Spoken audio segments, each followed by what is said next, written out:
Chapter 18 of Anna Karenina, Book 8, by Leo Tolstoy, translated by Constance Garnett. This recording is in the public domain.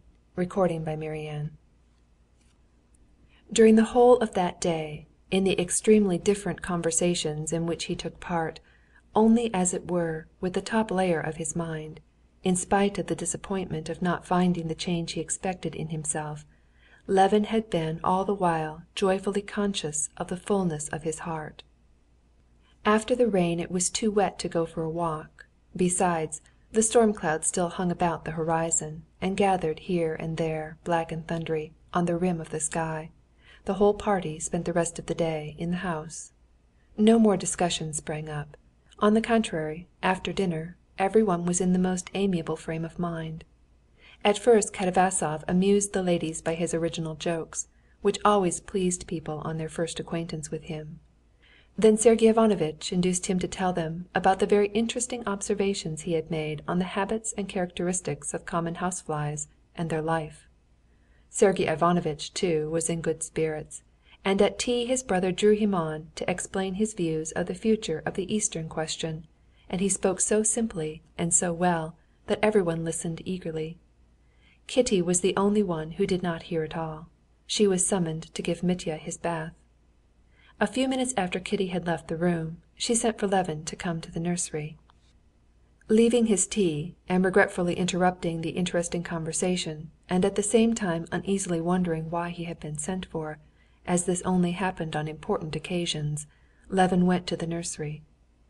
Although he had been much interested by Sergey Ivanovitch's views of the new epoch in history that would be created by the emancipation of 40 millions of men of Slavonic race acting with Russia, a conception quite new to him, and although he was disturbed by uneasy wonder at being sent for by Kitty, as soon as he came out of the drawing-room and was alone, his mind reverted at once to the thoughts of the morning.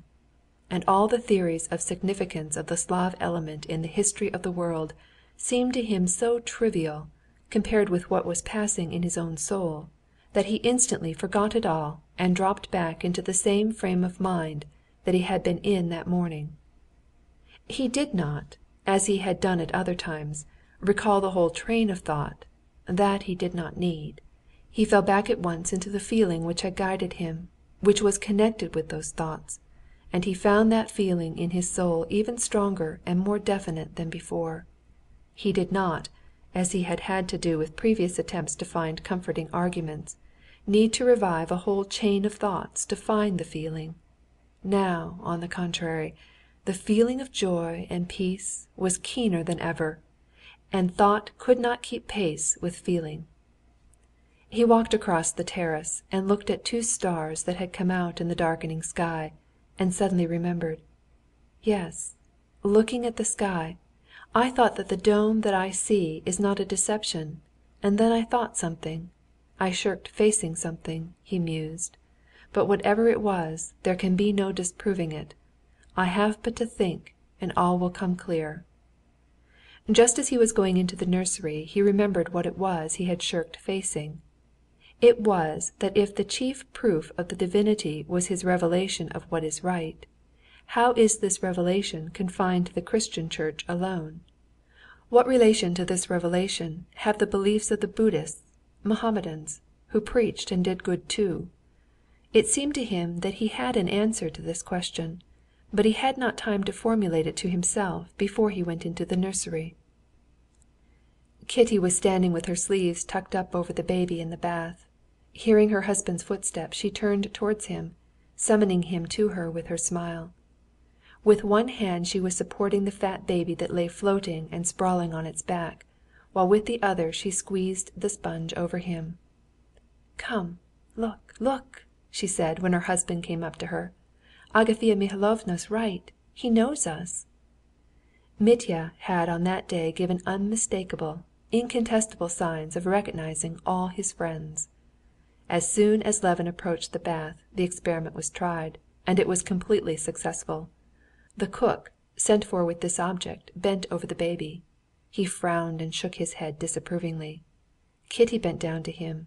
He gave her a beaming smile, propped his little hands on the sponge, and chirruped, making such a queer little contented sound with his lips that Kitty and the nurse were not alone in their admiration. Levin, too, was surprised and delighted. The baby was taken out of the bath, drenched with water, wrapped in towels, dried, and after a piercing scream handed to his mother. "Well, I am glad you are beginning to love him," said Kitty to her husband, when she had settled herself comfortably in her usual place, with the baby at her breast. "I am so glad. It had begun to distress me. You said you had no feeling for him." "No, did I say that? I only said I was disappointed." "What, disappointed in him?" "Not disappointed in him, but in my own feeling. I had expected more. I had expected a rush of new delightful emotion to come as a surprise, and then instead of that, disgust, pity." She listened attentively, looking at him over the baby, while she put back on her slender fingers the ring she had taken off while giving Mitya his bath. "And most of all, at there being far more apprehension and pity than pleasure. Today, after that fright during the storm, I understand how I love him." Kitty's smile was radiant. "Were you very much frightened?" she said. "So was I too, but I feel it more now that it's over. I'm going to look at the oak. How nice Katavasov is, and what a happy day we've had together. And you're so nice with Sergey Ivanovitch, when you care to be. Well, go back to them. It's always so hot and steamy here after the bath." Chapter 19.